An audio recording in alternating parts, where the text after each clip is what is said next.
Hello everyone, welcome to my channel. Please subscribe and keep watching more details. Bachelor Nation villains just found love after paradise in a totally unexpected way.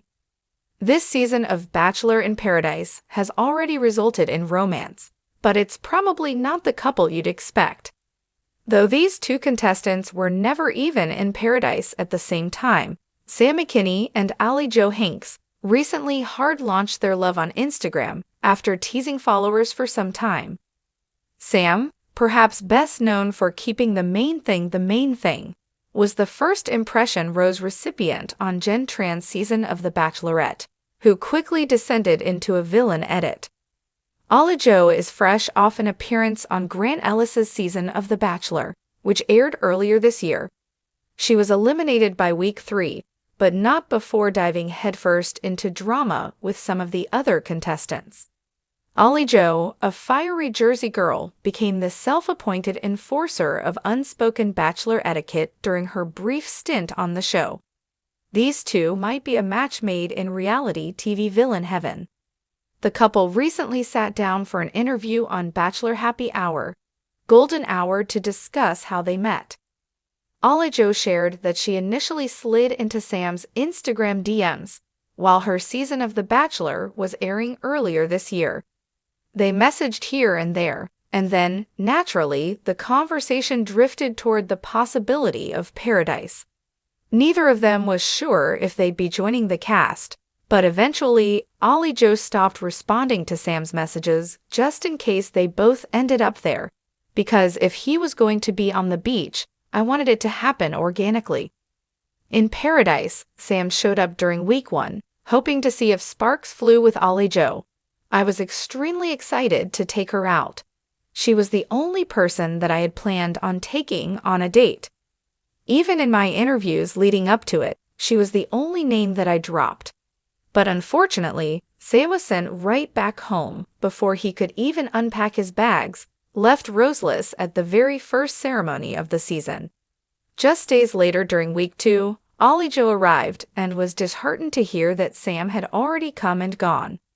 She'd come to Paradise looking only for Sam, so to find out he had just went home, I was really shocked. I was surprised. I was super disappointed. Ali Jo took Jonathan Johnson on a date and gave things a whirl with Dale Moss, but it seemed her heart wasn't in it with anyone else, and she too was sent home without a rose.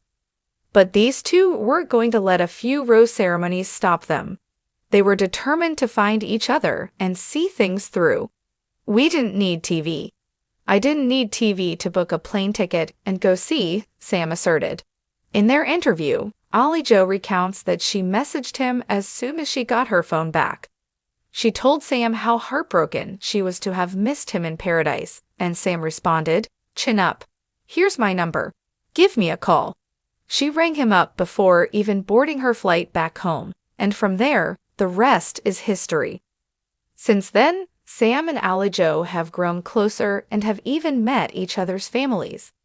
They're doing long distance for now, with Ali Jo living in Lauderdale, FL, and Sam in Myrtle Beach, SC, but the couple makes sure to see each other every other weekend.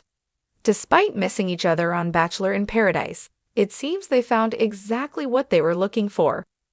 Though Ali Jo and Sam found love off-screen, tune into Bachelor in Paradise Mondays at 8 p.m. ET on ABC to find out if anyone else Bachelor Nation. Few things keep fans glued to their screens quite like the rise and fall of the so-called villains.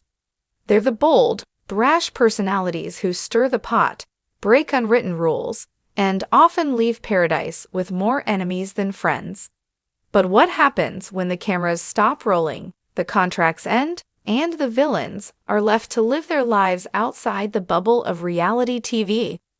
In a surprising twist worthy of its own rose ceremony, several of Bachelor Nation's most notorious figures have just found love, and not in the way anyone expected.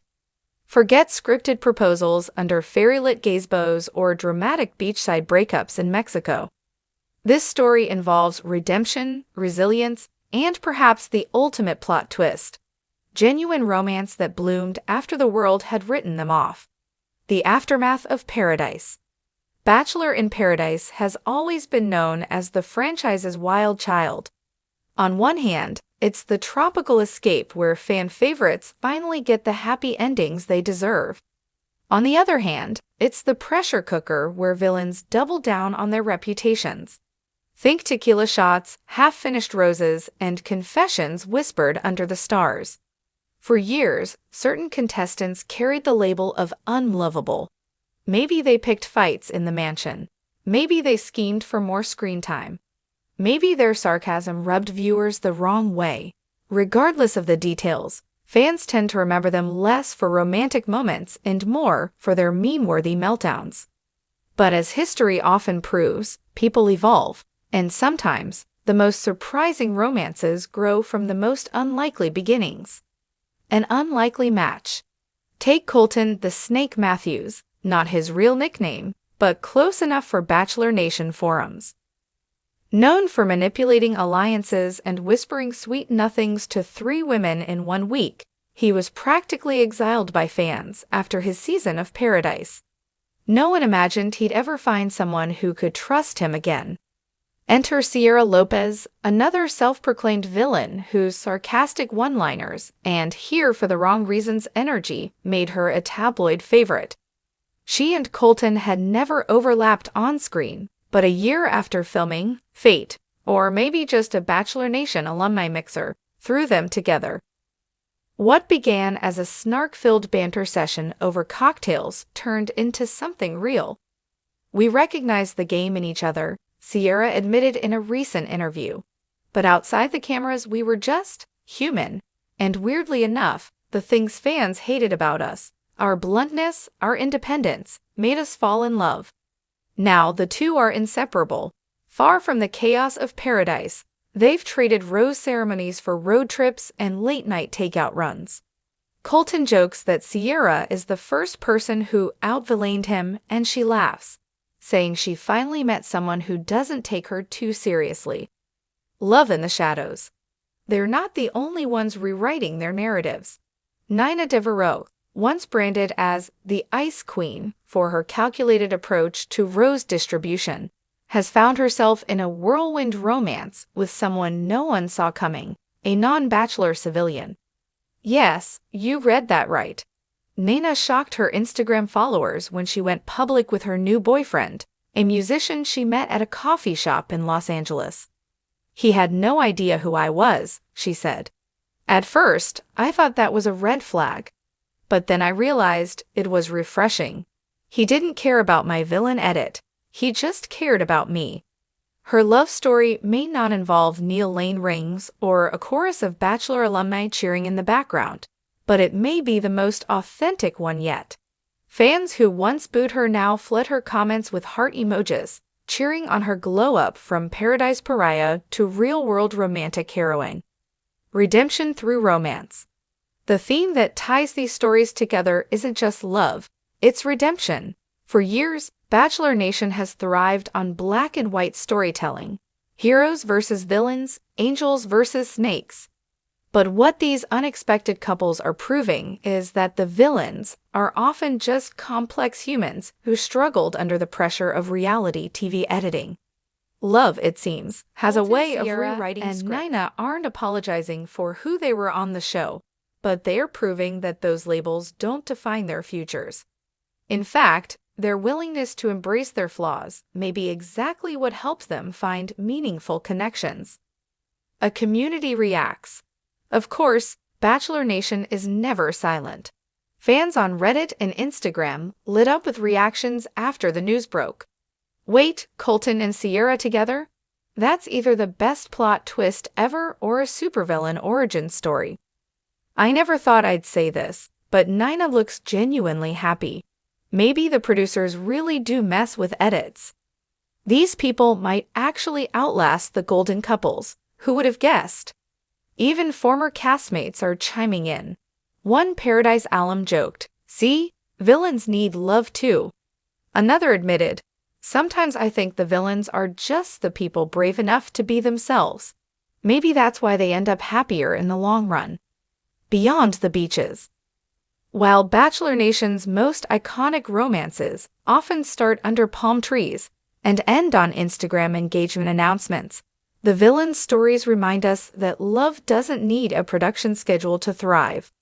Colton and Sierra are already talking about moving in together, with rumors swirling that they might even pitch their own podcast, part love story, part tell-all about surviving villainhood. Nina, meanwhile, seems blissfully content keeping her romance away from the spotlight, sharing only glimpses of her happiness through candid Polaroids. What unites them is the unexpectedness of it all. No one scripted these romances. No producers orchestrated them. They happened because people who had been written off decided to take a chance on themselves and on each other. Why fans care? At its heart, this news resonates because it gives Bachelor Nation fans something they crave almost as much as roses: hope. If the so-called villains, the messy, flawed, outspoken contestants who seemed doomed to eternal heartbreak, can find love, then maybe there's hope for everyone else, too. Their stories remind us that real life doesn't always mirror the edit, and that the best love stories often happen when the cameras are off. In a franchise that thrives on heartbreak, dramatic exits, and teary confessions, seeing the villains win feels like a refreshing change of pace. After all, what's more romantic than proving everyone wrong? The unexpected finale. So, Bachelor Nation, take note. The villains have found their happily ever afters, and they did it outside the paradise beaches, outside the glittering finals, and outside the gaze of millions of fans. Maybe the true twist of Bachelor in Paradise isn't who hands out the final rose. It's what happens when the villains walk away from the bonfire, shed the scripts, and open their hearts for real. Because in the end, even villains deserve love. And sometimes, against all odds, they find it in the most unexpected way.